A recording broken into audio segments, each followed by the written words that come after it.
Jadi bukan saya yang menentukan peraturan kelas, tapi kalian nantinya menuliskan di kertas yang nanti saya bagikan supaya kita sepakati bersama agar kalian nanti enak. Kalau peraturannya kita buat bersama-sama, disepakati bersama. Jadi tidak ada seseorang atau yang pihak lain yang merasa dirugikan di sini. Siap ya? Baiklah, saya bagikan kertasnya. Bapak punya 4 warna, silakan kalian pilih warnanya, terserah kalian.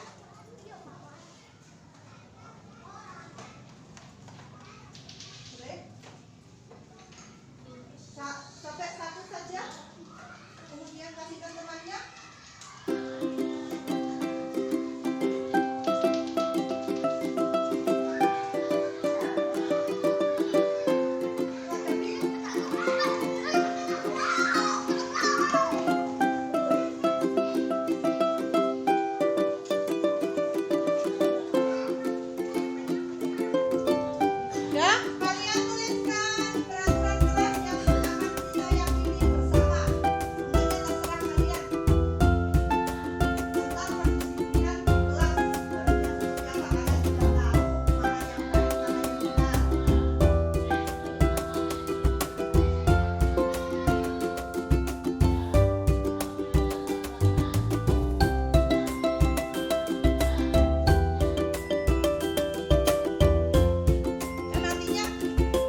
Kemudian tidak mengotori kelas, berarti menjaga kebersihan kelas. Setuju kalau semuanya mau menjaga kebersihan kelas?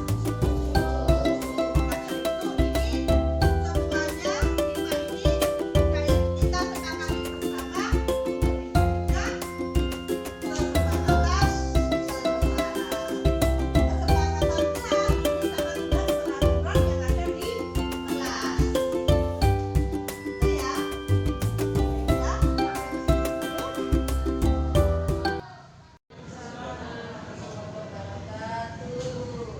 Ya, Eva Fauzia. Di sini nanti saya akan menyampaikan materi diseminasi modul 1.4 budaya positif. Nanti kami di sini bukan bermaksud untuk menggurui, tapi hanya menyampaikan materi yang kemungkinan nanti bisa berguna bagi teman-teman semua. Baiklah, saya akan mulai saja langsung materinya. Materi yang saya dapatkan dari program guru penggerak untuk modul 1.4 itu budaya positif, itu yang dimulai dengan alur merdeka. Apa yang dimaksud dengan alur merdeka? Yaitu maksud pendidikan itu adalah menuntun segala kodrat yang ada pada diri anak agar mereka dapat mencapai keselamatan dan kebahagiaan yang setinggi-tingginya bagi baik sebagai manusia maupun sebagai anggota masyarakat. Itu adalah kutipan dari buku Ki Hajar Dewantara terbitan tahun 1900, pendapat dari buku Ki Hajar Dewantara tahun 1936 tentang dasar-dasar pendidikan, halaman 1 paragraf 4. Ini kutipan diambil dari buku tersebut. Jadi maksudnya di sini pendidikan itu seutuhnya tujuannya adalah untuk menuntun kodrat anak sesuai dengan kodratnya, yaitu kalau sekarang itu kodrat alam dan kodrat zaman, ditekankan di situ. Kodrat alam, hendaknya anak-anak menyadari alamnya sesuai dengan alamnya, tempat tinggalnya. Jadi pendidikan itu disesuaikan dengan kondisi alam yang tempat tinggal anak-anak. Misalnya pembelajaran tentang IPA dikenalkan dengan alam yang ada di sekitar lingkungan anak-anak tinggal. Kemudian kodrat zaman, sekarang zaman sudah teknologinya yang canggih, jadi anak-anak juga disesuaikan untuk pendidikannya sesuai dengan zamannya, yaitu ada sesuai perkembangan internet, banyak aplikasi-aplikasi pendidikan yang lain, itu disesuaikan dengan pendidikan sekarang. Yang kita bahas nantinya adalah budaya positif atau ekosistem positif. Untuk menjadikan budaya positif, kita bisa merancang segala sesuatu yang ada di lingkungan SDN Ketapang Ramis 1 ini untuk menjadi lingkungan yang positif. Untuk itu perlu didukung oleh semua murid, wali murid, serta semua dewan guru, agar semua murid yang ada di SDN Ketapang Ramis 1 itu menjadi bahagia, mandiri, bertanggung jawab sesuai dengan filosofi Ki Hajar Dewantara. Karena Ki Hajar Dewantara itu mengibaratkan pendidikan itu guru sebagai petani. Kalau dulu guru itu sebagai penggambar ya. Anak-anak ibarat kertas putih, kertas kosong, guru menggambar sesuai apa yang digambar di situ. Jadi anak-anak dituntun seperti itu. Tapi sekarang dalam filosofi Ki Hajar Dewantara itu Ki Hajar Dewantara mengumpamakan guru adalah sebagai petani. Pada hakikatnya sama seperti petani, yaitu menanam padi yang hanya dapat menuntun tumbuhnya padi. Ia memperbaiki kondisi tanah, memelihara tanaman padi, memberi pupuk, air, membasmi ulat atau jamur yang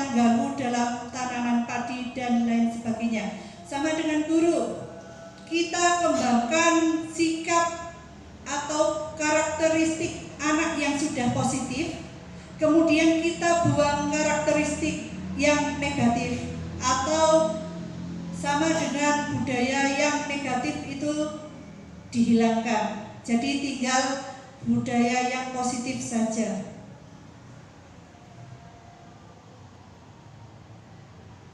Untuk eksplorasi konsep yang pertama yaitu tentang disiplin positif dan nilai-nilai kebajikan universal.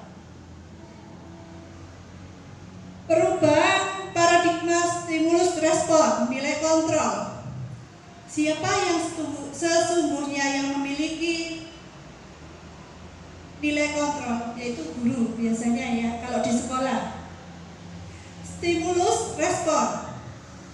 Stimulus kita mencoba mengubah agar orang berpandangan sama dengan kita. Itu stimulusnya. Teori kontrolnya kita berusaha memahami pandangan orang lain tentang dunia. Stimulus respon, perilaku buruk dilihat sebagai suatu kesalahan. Teori kontrolnya, semua perilaku memiliki tujuan, itu sudah pasti. Stimulus respon, orang lain bisa mengontrol saya. Kalau nilai teori kontrolnya, hanya Anda yang menilai yang bisa mengontrol diri saya. Stimulus respon, saya bisa mengontrol orang lain. Teori kontrolnya, Anda tidak bisa mengontrol orang lain. Stimulus respon, pemaksaan ada pada saat bujukan gagal. Teori kontrolnya yaitu kolaborasi dan konsensus menciptakan pilihan-pilihan baru. Stimulus respon, model berpikir menang atau kalah. Itu nilai kontrolnya yaitu teori kontrolnya model berpikir menang dan menang. Apa makna disiplin? Disiplin itu berasal dari bahasa Latin yaitu disciplina yang artinya belajar. Jadi disiplin itu artinya sendiri adalah belajar. Makna asal dari kata berkonotasi dengan disiplin diri dari murid-murid Socrates dan Plato. Disiplin diri membuat orang menggali potensinya menuju sebuah tujuan apa yang dia hargai. Namun dalam budaya kita, makna kata disiplin itu telah berubah menjadi sesuatu yang dilakukan seseorang pada orang lain untuk mendapatkan kepatuhan. Itu makna disiplin saat ini. Jadi sudah berubah. Kecenderungan umum adalah menghubungkan kata disiplin dengan ketidaknyamanan, bukan dengan apa yang kita hargai atau pencapaian suatu tujuan mulia. Eksplorasi konsep kedua yaitu teori motivasi, hukuman, penghargaan, dan restitusi. Teori motivasi perilaku manusia. Yang pertama itu untuk menghindari ketidaknyamanan atau hukuman. Itu biasanya tumbuh dari motivasi eksternal. Kemudian apa yang terjadi yang apabila saya tidak melakukannya, biasanya seperti itu tumbuh dari motivasi eksternal, biasanya tekanan-tekanan atau hukuman-hukuman. Kemudian untuk mendapatkan imbalan dari orang lain, motivasi eksternal juga itu termasuk berasal dari motivasi eksternal. Apa yang akan saya dapatkan apabila saya melakukannya, itu termasuk penghargaan atau hadiah. Berasal dari penghargaan hadiah. Kalau orang terbiasa mendapatkan hadiah atau penghargaan, pasti akan motivasinya seperti tersebut. Yang ketiga adalah untuk menghargai diri sendiri. Motivasi itu berasal dari internal, dari dalam dirinya sendiri untuk tujuan disiplin positif. Inilah nantinya yang akan dikembangkan. Jadi di sini biasanya akan ada pertanyaan, saya akan menjadi orang yang seperti apa bila saya melakukannya. itu tumbuh dari dirinya sendiri atas kesadaran sendiri.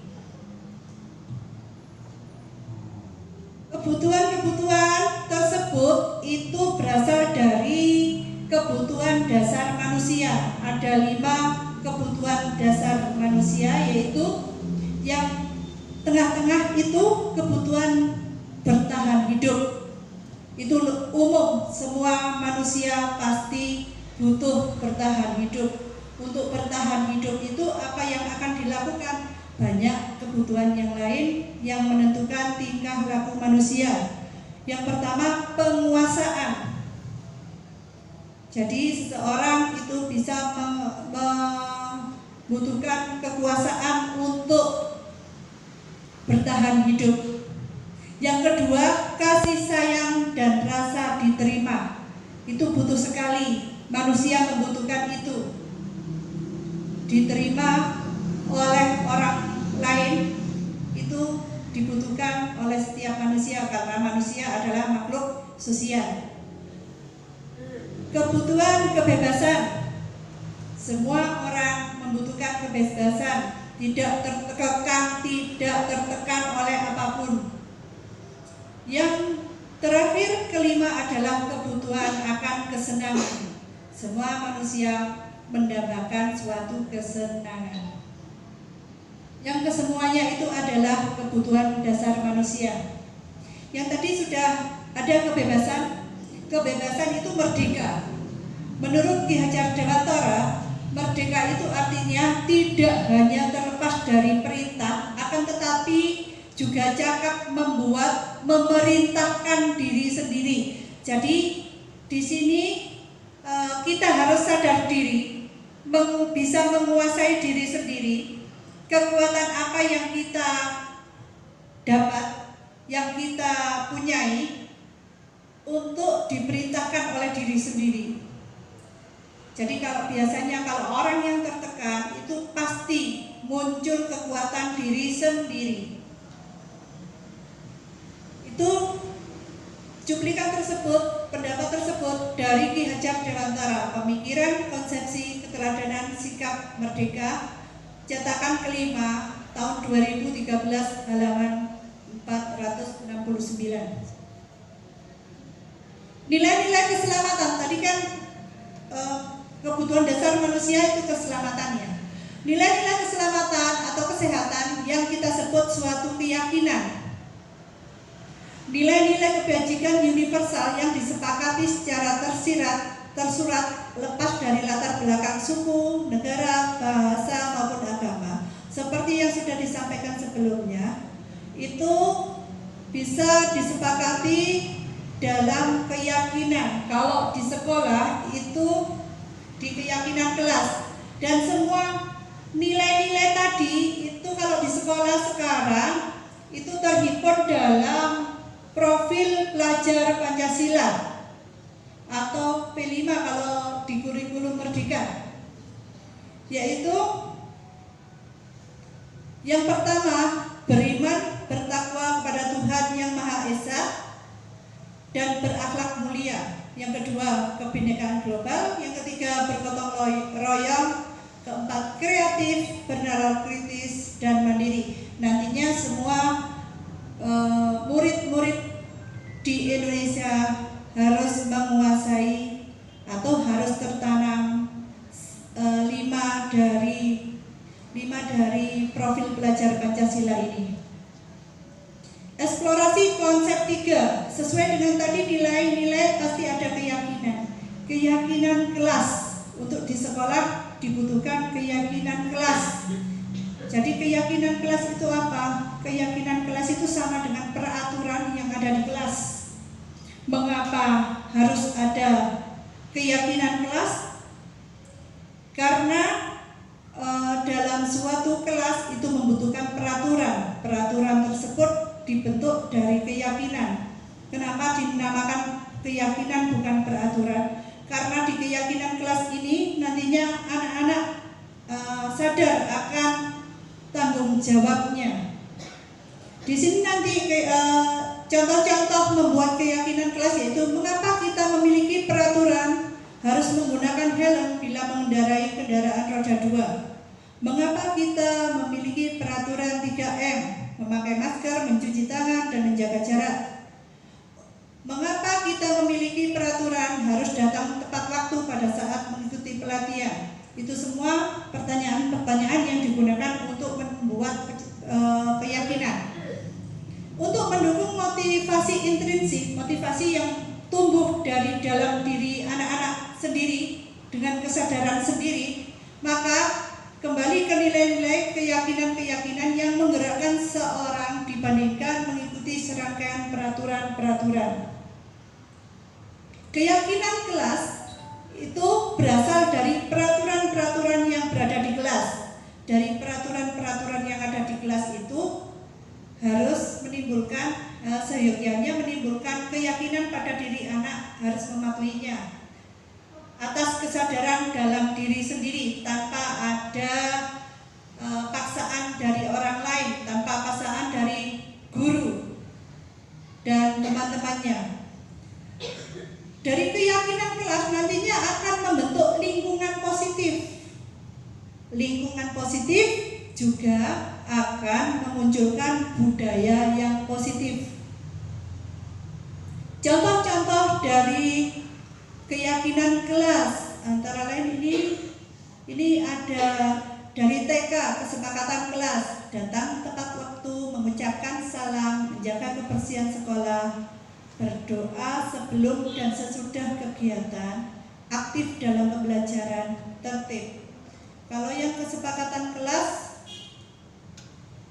yang ini ada contohnya lagi, ini kesepakatan guru dan murid. Jadi kita nantinya membuat kesepakatan semua anak menuliskan apa yang menjadi keyakinan atau kesepakatan yang ada di kelasnya, nanti ditempel, kemudian disepakati bersama antara murid dan guru. Jadi di sini ada kami guru dan murid saling menyayangi. Ini contoh dari keyakinan kelas. Kami murid yang semangat belajar. Kami murid yang peduli dengan teman-teman. Ini contoh dari keyakinan kelas. Kegiatan pendalaman untuk keyakinan kelas itu bisa dengan tabel T atau tabel Y. Ini untuk melaksanakan penilaiannya dari keyakinan kelas yang nantinya jadi nilai sikap. Nantinya jadi nilai sikap kalau di sekolah. Hormat misalnya, sikap hormat itu kami meyakini bahwa sangat penting untuk menghormati semua orang dan barang milik orang lain. Kalau dengan tabel T itu bisa tabel Y bisa dengan terdengar, terlihat dan berperilaku. Jadi setiap anak bisa dicentang mana apakah sudah berperilaku, apakah sudah terlihat. Kalau terlihat berarti sudah terlihat, pernah melihat. Terdengar hanya mendengar dari temannya saja, atau berperilaku itu setiap hari sudah dilakukan oleh anak-anak. Kemudian tabel T, misalnya hormat, sudah tampak seperti atau tidak tampak seperti. Itu dari kegiatan pendalaman keyakinan kelas yang nantinya bisa menjadikan nilai sikap bagi anak-anak yang bisa dinilai dalam rapor.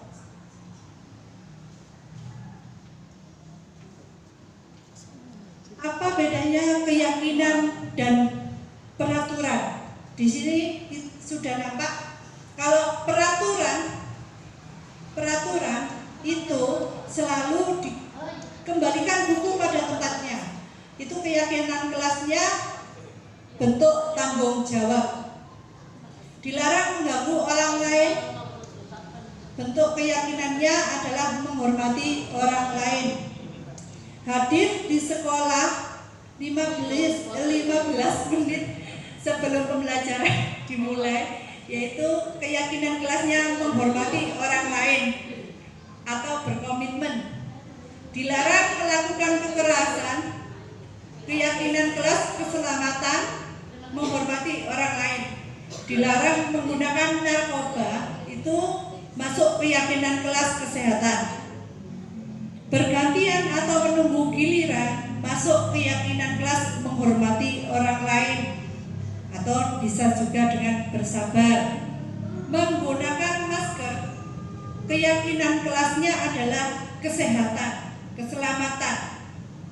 Jangan berlari di kelas atau koridor, itu masuk keyakinan kelas keselamatan dan keamanan. Ini semua poin-poin keyakinan kelas.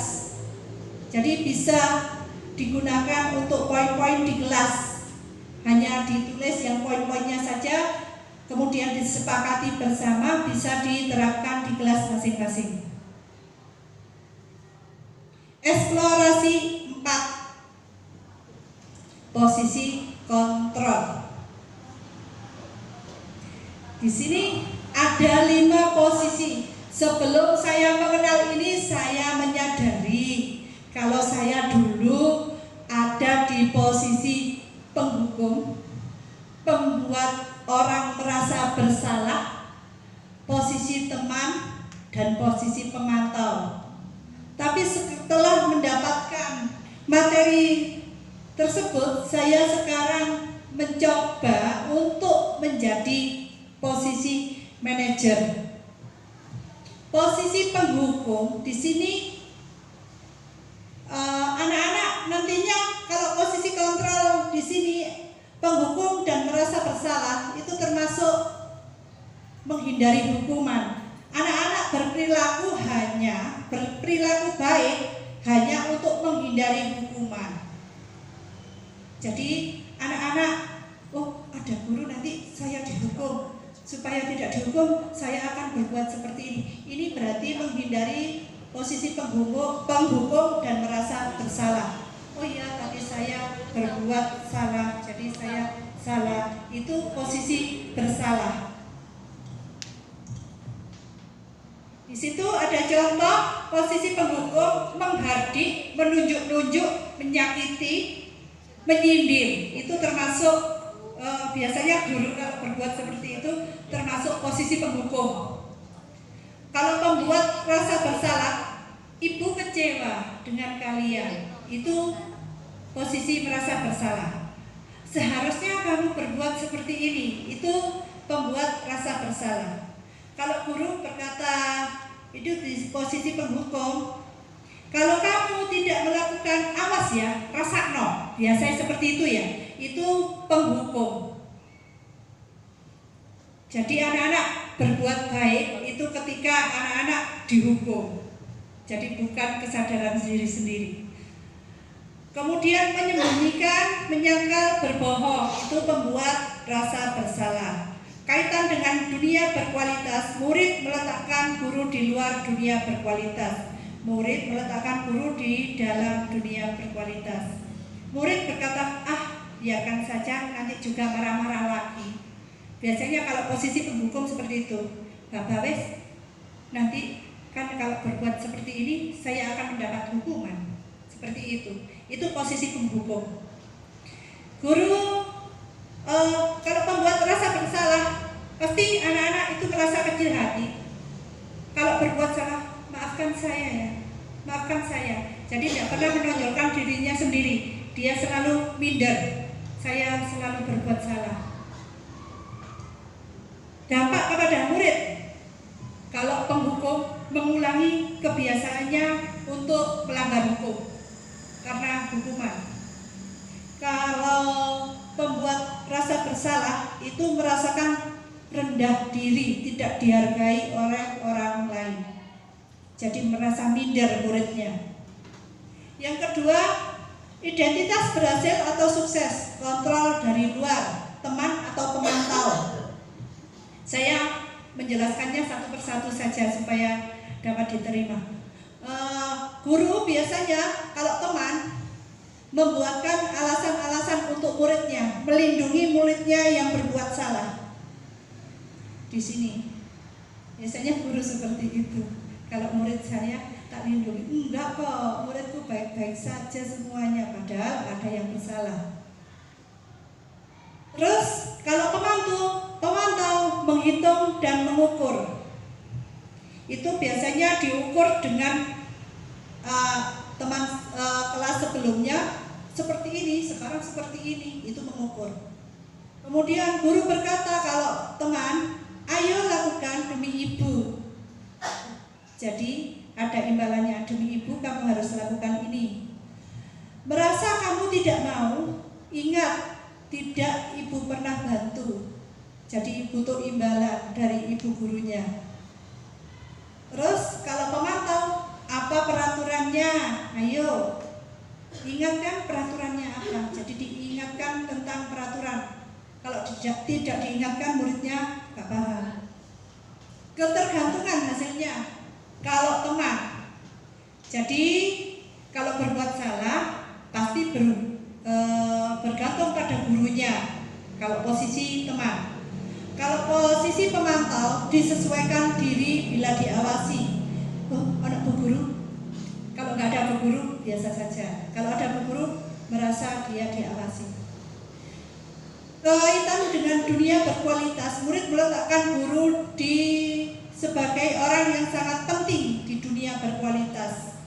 Kalau posisi teman, murid meletakkan guru, peraturan dan hukuman di dunia berkualitas.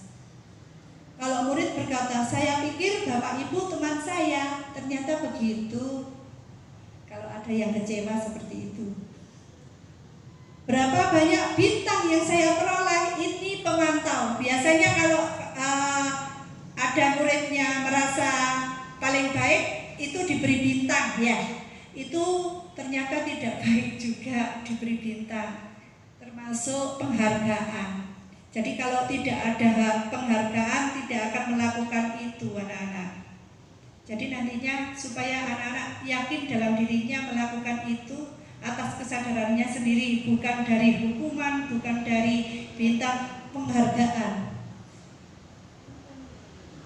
Teman, kalau posisi teman lemah, tidak mandiri, anaknya bergantung, manja, gak bisa mandiri.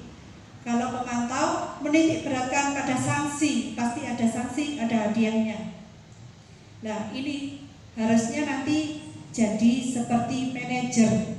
Ini yang ilmu kita dapatkan dari guru penggerak materi 1.4, yaitu menghargai diri sendiri. Di sini anak diharapkan menghargai dirinya sendiri. Guru biasanya mengajukan pertanyaan, misalnya, apakah kamu tadi melakukan ini? Kalau anaknya menjawab, ya saya tadi bertengkar dengan murid saya. Kemudian guru berkata lagi, apa yang kita yakini, apa yang bisa kau kerjakan untuk memperbaiki masalah ini. Jadi anak-anak disuruh memikirkan, mengatasi masalah yang ditimbulkan sendiri sesuai dengan keyakinan kelas. Dengan keyakinan kelas yang sudah disepakati. Misalnya tadi bertengkar dengan temannya gara-gara olok-olok. Kalau olok-olok keyakinannya kelasnya kan menghargai orang lain. Itu disuruh memikirkan bagaimana caranya untuk bisa memperbaiki masalah tersebut.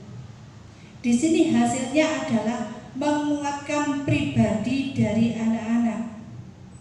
Sikap anak-anak, kesadaran diri anak-anak tentang keyakinan kelas yang sudah disepakati, apakah sudah dilaksanakan atau belum, itu di sini, di manajerial. Murid kaitan dengan dunia berkualitas, murid meletakkan dirinya sebagai individu yang positif dalam dunia berkualitas. Jadi menggali nilai-nilai positif yang ada dalam diri anak yang selama ini terpendam, tidak mungkin terlihat, itu dirasakan oleh anak-anak. Bagaimana cara saya, murid berkata, bagaimana cara saya bisa memperbaiki keadaan? Kalau ada pertanyaan seperti ini, guru hanya bisa membantu, memberikan solusi-solusi, dan nantinya anak-anak sendiri untuk melakukannya dengan kesadaran sendiri. Dampak pada murid mengevaluasi diri. Oh iya, saya ternyata belum seperti ini. Itu murid merasa seperti itu. Bagaimana cara memperbaiki dirinya sendiri. Itu yang diharapkan oleh sistem kontrol diri seorang manajer. Seperti tadi sudah saya jelaskan, hukuman oleh penghargaan. Pengaruhnya itu bisa jangka panjang, bisa jangka pendek. Misalnya melakukan sesuatu karena hukuman ataupun melakukan sesuatu karena hadiah atau penghargaan. Bisa dibawa anak-anak, bisa langsung dilakukan oleh anak-anak. Saya akan seperti ini biar dapat hadiah. Itu termasuk di sini di hukuman dan penghargaan. Anak-anak melakukan karena hadiah ataupun hukuman. Bisa ini nantinya dibawa karena karakter tersebut kuat dalam diri anak, nantinya dibawa sampai dewasa akhirnya. Penghargaan hukuman. Penghargaan mengurangi ketepatan. Penghargaan itu tidak efektif. Tidak efektif sama sekali ya, semestinya. Penghargaan merusak hubungan, membuat iri temannya. Ini mendapatkan piala, sama-sama saya sudah berusaha kok tidak dapat piala. Itu juga merusak hubungan, membuat temannya iri. Penghargaan mematikan kreativitas. Kak Wes, saya nggak buat apa-apa, nanti paling-paling saya tidak dapat hadiah. Itu mematikan kreativitas anak-anak. Penghargaan mengurangi motivasi intrinsik. Intrinsik yaitu motivasi yang tumbuh dari dalam diri manusia. Berarti motivasinya rendah karena kurang penghargaan. Ini yang bisa dibawa anak-anak sampai dewasa, pengalaman ini. Karena melekat dalam hati anak-anak. Tindakan guru kalau di posisi kontrol. Tindakan guru mencatat 100 kali di dalam buku kalimat, saya tidak akan terlambat lagi karena terlambat ke sekolah. Itu merupakan hukuman. Lari mengelilingi lapangan basket 2 kali, itu merupakan hukuman karena tidak hadir di sekolah. Murid meminta untuk push up 15 kali karena tidak menggunakan masker, termasuk hukuman.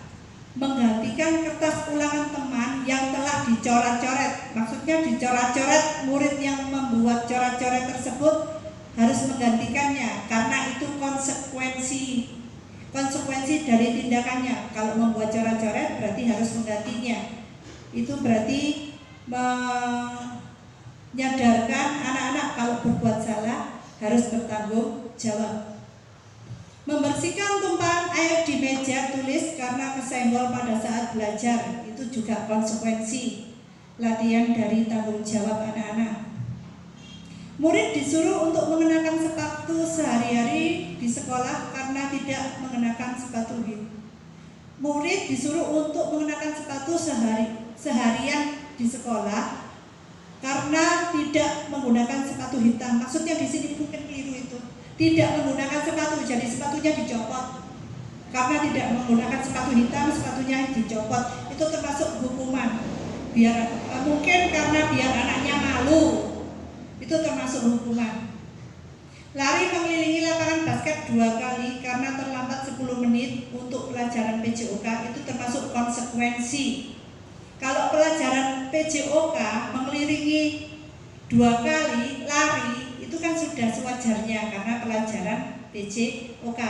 Itu makanya dianggap konsekuensi, bukan hukuman. Tapi kalau murid disuruh push up atau disuruh mengelilingi lapangan 2 kali saat jam pelajaran biasa bukan pelajaran PJOK, itu termasuk hukuman. Bedanya di sini. Kalau pelajaran biasa lari 2 kali itu berarti hukuman. Kalau pas waktunya PJOK lari 2 kali itu termasuk konsekuensi karena pas waktunya pelajaran PJOK. Itu tentang tindakan hukuman atau konsekuensi. Perbedaan hukuman dan konsekuensi. Hukuman itu sesuatu yang menyakitkan, harus terjadi. Kalau konsekuensi sesuatu yang terjadi. Hukuman membuat sakit fisik atau sakit hati anak dalam jangka waktu lama. Kadang-kadang kita tidak menyadari hukuman dari guru itu kadang menyakitkan anak dan akan dibawa pengalaman tersebut sampai anak itu dewasa. Pasti itu ada. Dulu kan pasti ada kenangan Bapak Ibu semuanya waktu dulu di sekolah SD atau SMP atau SMA yang menyakitkan ketika Bapak Ibu mendapatkan hukuman dari guru. Itu dibawa terus sampai anak. Jadi psikologisnya sudah tersakiti. Konsekuensi itu mengalihkan anak menghargai membuat anak merasa tidak nyaman dalam jangka waktu pendek. Jadi hanya jangka waktu pendek saja, tidak jangka waktu panjang. Bukan hukuman tapi konsekuensi. Seperti tadi mengganti kertas yang sudah disobek, sudah dioret-oret atau disobek, itu kan jangka pendek. Ketika anak tersebut disadarkan karena tanggung jawabnya, jadi mereka sudah sadar diri bahwa itu adalah tanggung jawab. Anak membenci kedisiplinan, kalau konsekuensi menghargai kedisiplinan. Hukuman mendorong anak menyakiti diri sendiri. Ada juga karena hukuman anak jadi frustasi, itu ada sehingga menyakiti diri sendiri. Konsekuensi itu tidak. Jadi anak mendorong anak agar menyesuaikan diri, bisa menyesuaikan diri dimanapun mereka berada. Kalau hukuman paksaan, konsekuensi, stimulus, dan tanggapan. Konsekuensi konsep diri yang buruk, hukuman konsep diri yang buruk, konsekuensi konsep diri yang baik. Hukuman anak belajar untuk menyembunyikan kesalahan. Kalau karena dihukum, kadang-kadang disembunyikan supaya tidak dihukum. Konsekuensi anak belajar untuk mematuhi peraturan. Hukuman marah, rasa bersalah, dipermalukan, merasa tidak dihargai. Itu yang dialami anak-anak. Atau mungkin diri kita dulu ketika waktu mendapatkan hukuman rasanya seperti itu. Tapi karena konsekuensi itu kita hanya kehilangan hak, dibuat tidak nyaman, diasingkan, tapi hanya untuk sementara waktu. Jadi bisa untuk sementara waktu, tidak selamanya. Identitas gagal dan identitas sukses. Hukuman sesuai yang menyakitkan harus terjadi, konsekuensi sesuatu harus terjadi. Kalau di sini adalah direstitusi. Restitusi adalah pilihan untuk memulihkan bagaimana anak-anak itu bisa menyadari kesalahannya sendiri. Tidak nyaman untuk murid, anak untuk jangka waktu panjang, konsekuensi tidak nyaman untuk murid untuk jangka pendek. Tapi dengan restitusi menguatkan untuk murid dalam waktu panjang, menguatkan di sini. Anak dikuatkan dengan kemampuannya untuk mengatasi masalah dalam waktu yang panjang, dikuatkan dalam dirinya sendiri. Korban, kalau hukuman, korbannya mendapatkan keadilan. Kalau konsekuensi, korban diabaikan. Kalau restitusi, korban harus mengganti atau dapat menggantikannya, dapat ganti. Misalnya kalau tadi mencoret catatan diganti lembaran baru, berarti kan korban mendapatkan gantinya.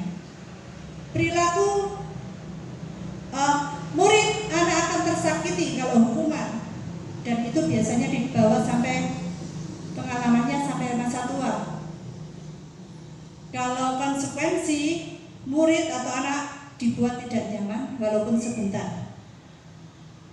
Di restitusi, murid atau anak mendapatkan penguatan. Penguatan di sini ketika melakukan pelanggaran, harusnya apa yang dilakukan sesuai dengan keyakinan dan diperbaiki oleh murid.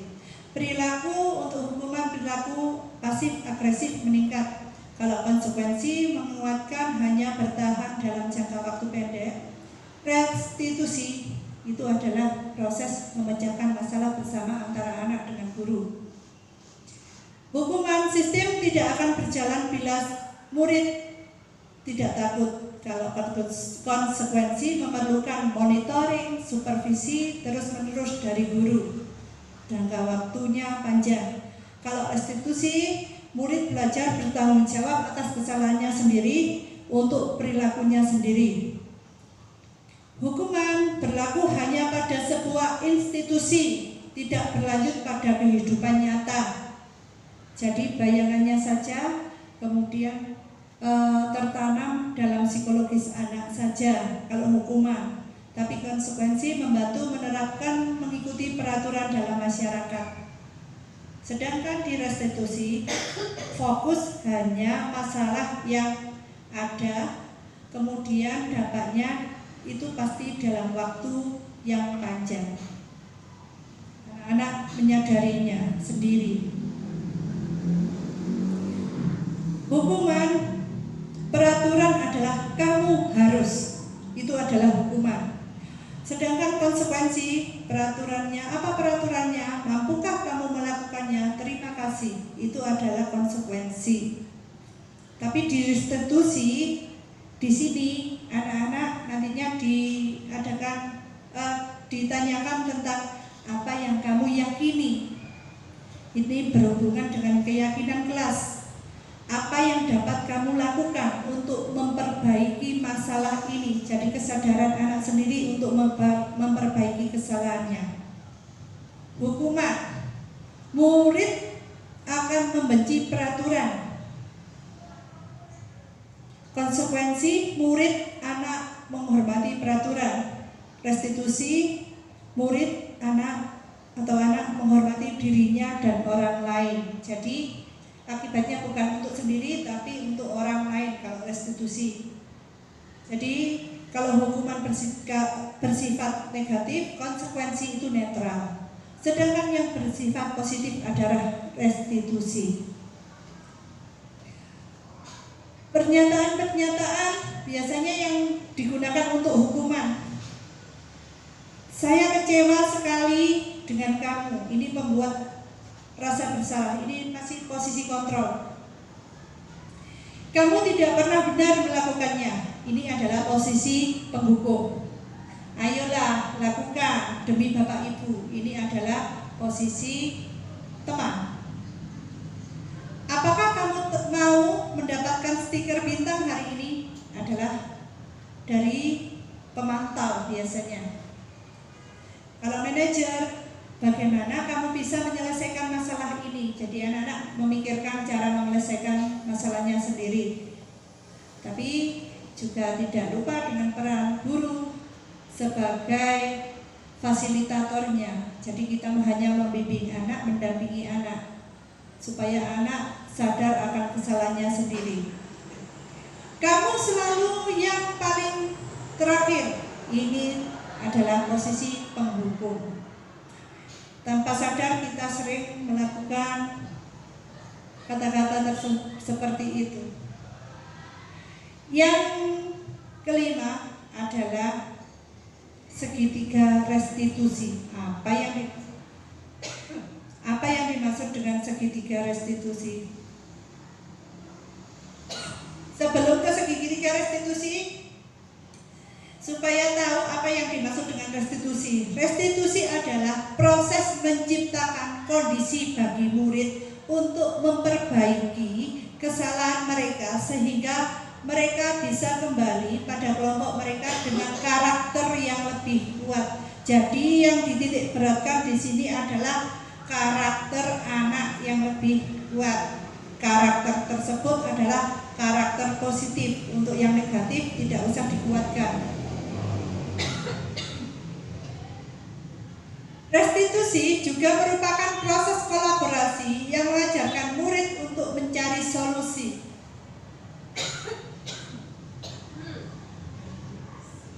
Untuk masalah mereka dan membantu murid berpikir tentang orang seperti apa yang mereka inginkan dan bagaimana mereka harus memperlakukan orang lain. Ini adalah pendapatnya Goosen tahun 2004.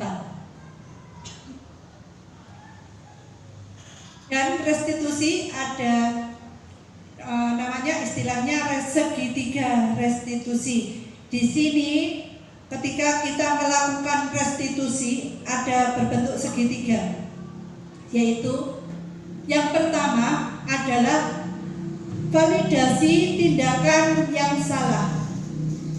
Yang pertama, menstabilkan identitas dulu.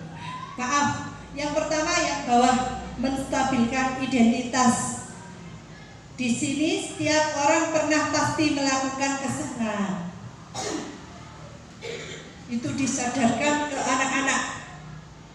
Setiap orang pasti melakukan kesalahan. Kamu bukan satu-satunya orang yang melakukan kesalahan ini. Jadi ketika anak-anak berbuat salah, tidak langsung marah-marah, menenangkan anak tersebut. Kemudian mengatakan biasanya setiap orang pasti pernah melakukan kesalahan dan kamu bukanlah satu-satunya orang yang pernah melakukan kesalahan ini. Jadi di sini anak-anak merasa, oh iya, saya salah. Tapi bukan saya saja yang berbuat salah, ada orang lain juga berbuat salah. Menyadari atau menstabilkan identitas namanya. Yang kedua, memvalidasi tindakan yang salah. Biasanya pertanyaannya pada anak-anak, kamu tentu punya alasan mengapa kamu melakukan kesalahan ini. Itu pertanyaannya biasanya. Kemudian pertanyaan yang kedua, adakah cara yang lebih efektif untuk mendapatkan apa yang kamu butuhkan? Jadi menyadarkan anak, pasti ada alasannya. Anak berbuat salah itu pasti ada alasannya. Di sini ditanyakan, kamu punya alasan mengapa melakukan kesalahan tersebut. Yang ketiga adalah menanyakan keyakinan. Setelah anak sadar atau alasan apa yang dia lakukan, pasti guru bertanya, nilai apa yang telah kami sepakati, atau nilai apakah yang telah kamu ini tadi kesalahan tadi sesuai dengan nilai apakah yang tidak sesuai dengan keyakinan kelas tadi. Itu disadarkan, menanyakan keyakinan. Kemudian anak akan menjawab solusinya bagaimana. Kemudian ditanya di akhir, kamu ingin menjadi orang seperti apa? Itu ditanyakan pada anak supaya menyadari kesalahannya. Kemudian setelah sadar alasannya apa dan solusi untuk mengatasi kesalahan tersebut sesuai dengan keyakinan kelasnya atau keyakinan sekolah, harusnya nantinya seperti apa tujuannya. Itu materi yang saya dapatkan kemarin. Ciri-ciri restitusi yang terakhir ini ya. Di sini restitusi bukan menebus kesalahan, namun untuk belajar dari kesalahan. Yang kedua, memperbaiki hubungan. Ketika ada anak yang bertengkar, diperbaiki. Yang ketiga, tawaran bukan paksaan. Ditawarkan pada anak-anak, caranya untuk mengatasinya bagaimana. Keempat, restitusi menuntut untuk melihat dalam diri, menyadari kesalahannya sendiri, kemudian harus bertanggung jawab untuk kesalahannya. Restitusi mencari kebutuhan dasar yang mendasari tindakan. Yang keenam, restitusi diri adalah cara yang paling baik. 7, restitusi fokus pada karakter, bukan tindakan. Yang ke-8, restitusi fokus pada solusi, bukan mencari kesalahan. Yang ke-9, restitusi mengembalikan murid yang berbuat salah pada kelompoknya. Di sini mengembalikan murid yang berbuat salah pada kelompoknya yaitu diterima di teman-temannya lagi. Ketika ada anak berbuat salah, mengembalikan lagi untuk diterima oleh teman-temannya dengan senang hati. Itu materi yang saya paparkan di sini. Untuk kurang lebihnya saya mohon maaf. Apakah ada yang ditanyakan? Mungkin kalau ada yang bertanya nanti bisa dijelaskan sendiri-sendiri aja. Baiklah, saya akhiri. Wassalamualaikum warahmatullahi wabarakatuh.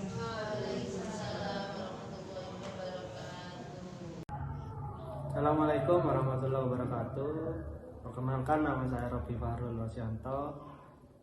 Saya guru mapel PAI sekaligus rekan kerja Bu Eva Fauzia di SDN Ketapang Rami 1. Saya ingin berterima kasih kepada Bu Eva yang sudah melakukan kegiatan diseminasi terkait apa yang beliau dapat selama menjadi peserta JGP.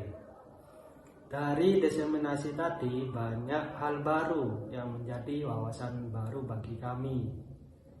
Yang menarik adalah tentang keyakinan kelas. Pembentukan keyakinan kelas bisa memiliki dampak yang besar terhadap keberhasilan pembelajaran. Dari keyakinan kelas akan membentuk perubahan karakter dan tingkah laku siswa yang akan bermanifestasi menjadi budaya positif dalam kehidupannya sehari-hari.